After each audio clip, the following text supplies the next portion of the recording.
சேர சோழ பாண்டியன்ல 3 மன்னன்ல ஒரு முப்பாட்டை எங்க எங்க மலையாளம் பேசிக்கிட்டு கேரளாவில் இருக்கான். ஏன் மலையாளியானா? உன் பாட்டன் எப்படி மலையாளியா மாறினான்? 500 ஆண்டுகளுக்கு முன்பு மலையாளியா மாறி போனான். எப்படி? மொழி திரிவு. சமஸ்கிருத மொழியோடு நாம் நம் தாய்மொழியை கலந்து பேசினால் வந்த விளைவு. 85 விழுக்காட்டு மொழி சிதைவில் நம் ரத்த சொந்தங்கள் தெலுங்கு பேசிக்கிட்டு ஆந்திராவில் இருக்கான். சாப்பிட்டீங்களா நீங்க? போஞ்சேஸ்தீரா மீறுன்னு இருக்காங்க. 75 விழுக்காடு மொழி திரிவில் கன்னடனாக கர்நாடகாவில் இருக்கிறான். தண்ணி தராம உதைக்கிறான். சொந்த பங்காளி நம்மள உதைக்கிறான். பிறகு எங்க இருக்கான்? 65-70 விழுக்காடு மொழி திரிவில் நம்ம ரத்த சொந்தம், நம்ம உடன் பிறந்தார்கள், நம்ம முப்பாட்டனின் மக்கள் சேர தமிழர்களாக மலையாளத்தில் கேரளத்தில் வாழ்ந்து கொண்டிருக்கிறார்கள். மறுக்க இயலுமா? எப்படி மொழி திரிவு? கோயில்னு ஒரு பச்சை தமிழ் சொல் இருக்கும் போது ஆலயம் நம்ம பேசுறோமே, சோறுன்னு நல்ல தமிழ் சொல் இருக்கும் போது சாதம்னு பேசுறோமே, அப்படி கருவின்னு ஒரு பச்சை தமிழ் சொல் இருக்கும்போது ஆயுதம்னு பேசுறமே, அப்படி காரியம்னு ஒரு நல்ல தமிழ் சொல் இருக்கும்போது விசேஷம்னு சொல்றமே, இப்படியான மொழி திரிவில் தான் நம்ம சிதைந்தோம். இப்ப என்ன நடக்குது?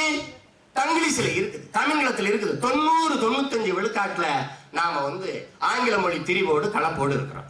ஒரு இணைப்பு சொல்லாக, ஒரு கன்ஜெக்ஷன் வேர்டாக, ஒரு இணைப்பு மொழியாக என் மொழி இருக்குது. எப்படி? திஸ் பிலிம்ல ஃபைட்ஸும் சாங்ஸும் ஃபேண்டாஸ்டிக்கா வந்திருக்கு. இது என்ன மொழி? அந்த கிறுக்கு குறுக்கு இசும் புசும் தான் எங்க மொழி மாதிரி கேட்குதே ஒழிய இது தமிழ் இல்ல. ஆனால் அவர் தமிழ் போலவே சரளமாக பேசுறாங்க. எங்கே இருக்கு தமிழ்?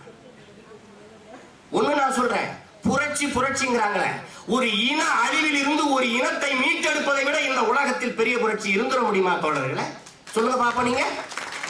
நீங்க சாதாரணமா நினைக்கிறீங்க மொழி என்ன சோறு போடுமான்னு கேட்கிறீங்க. மொழி உங்களுக்கு சோறா? உயிர். மொழியின் அடையாளம். இந்த மேடையில் நிக்கிற சீமா என்ன சாதின்னு யாருக்கு தெரியும்? என்ன மதம் யாருக்கு தெரியும்? ஆனால் நான் வாயை திறந்தா தெரியும் தமிழன். அதான் என்ன அடையாளம். என்ன தெரியும்? பெரும் வருத்தத்துக்குரிய செய்தி, என் தமிழினத்திற்கு சாதி மேல இருந்த பிடிப்பு தன் மொழி மேல இல்லையேங்கிற வருத்தம் தான் எனக்கு. சாதியை தூக்கி பிடிச்சுட்டு தொங்குற இவன் தன் மொழியை விட்டுட்டானேங்கிற வருத்தம் தான் எனக்கு. எங்க 20,000 பேர் சவுத் ஆப்பிரிக்கால இருக்கிறான் தமிழன்.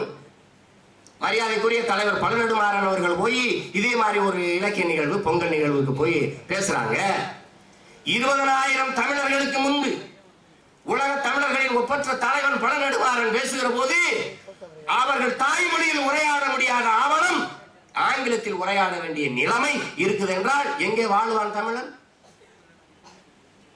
இந்த நாட்டில் எழுதி வச்சுக்கிறீங்க.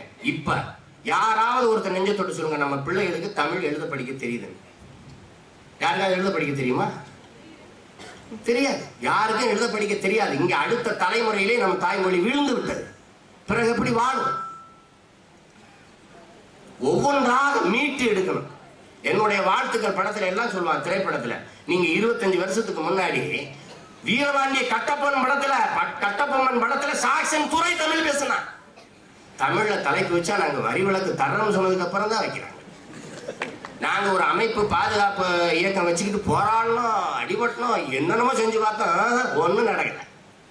கடைசியா வரி விலக்கு தரம்னு மாஞ்சு எனக்கிட்டே ஒரு ஜென்ம எதிரி போல பார்த்த எனக்கிட்டே திருப்பி இது தமிழ் தானே, இதுக்கு வரி விலக்கு தருவாங்கன்னு சொன்னா, இப்படி ஒரு அவலம் எந்த நாட்டுல எந்த மொழிக்காவது நேர்ந்திருக்குதா? என் அருமை மக்களே, இவ்வளவு கேவலம் எந்த நாட்டிலேயாவது? கனடாவுக்கு நான் செல்லும் பொழுது புரூசெல்ஸ்ல அதனுடைய தலைநகர் பெல்ஜியத்தில் என்னை இறக்கி விடுறாங்க. 2 மணி நேரம் நான் பயணம் செஞ்ச விமானம் ஓய்வெடுத்து என்னை திருப்பி மறுபடியும் அழைச்சி போறதுக்காக நான் போய் அந்த கதவு எண் B13 ஏதோ அறிவிக்கிறேன். பல பிரிவுகள் இருந்தது. அதுல ஏதோ ஒரு பிரிவு அது எங்க இருக்குன்னு கேட்டு தெரிஞ்சுக்கலான்னு ஒரு வெள்ளைக்காரன் போனான். நமக்கு வெள்ளையா இருக்கிற எல்லாரும் வெள்ளைக்காரனுங்கிறதா நம்ம நினைக்கிறோம். நான் அப்படித்தான் நினைச்சு ஒருத்தன் கேட்டேன். எக்ஸ்கியூஸ் மீன்னு தான் சொன்னேன். வேற ஒன்றும் சொல்லல அவன்கிட்ட. No, I don't know English, I am French. இந்த பாருங்க அப்படியே நின்றுட்டான். இப்ப என்ன பேச போறேன்? நான் அப்படியே பைய வச்சுட்டு சோத்துல சாஞ்சி நீ போகலாங்கிற மாதிரி. இந்த உணர்வும் இந்த பிரியமும் என் இன மக்கள்கிட்ட இல்லையேன்னு ஒரு ஆதங்கத்தை தவிர வேற அவன்கிட்ட என்ன சொல்ல முடியும்? எல்லாரும் சரியா தான் இருக்கிறாங்க, நம்ம தான் இல்லை. இதுல ஒன்னும் ஒரு பெரிய எரிச்ச பிரச்சனையும் இல்லை. உங்களுக்கு வேலை கொடுக்குதா ஆங்கிலம், உங்களுக்கு ஜெர்மன் பிரெஞ்சு வேலை கொடுக்குதா, ஹிந்தி படிச்சா வேலை இருக்கா, நல்லா படிங்க, பன்மொழி புலவராகுங்க. உங்களுக்கு நாங்க யாரும் எந்த தடையும் இல்லை. அப்படியே சொந்த தாய்மொழியை எழுத பேச படிக்க கொஞ்சம் கத்துக்கிறீங்க.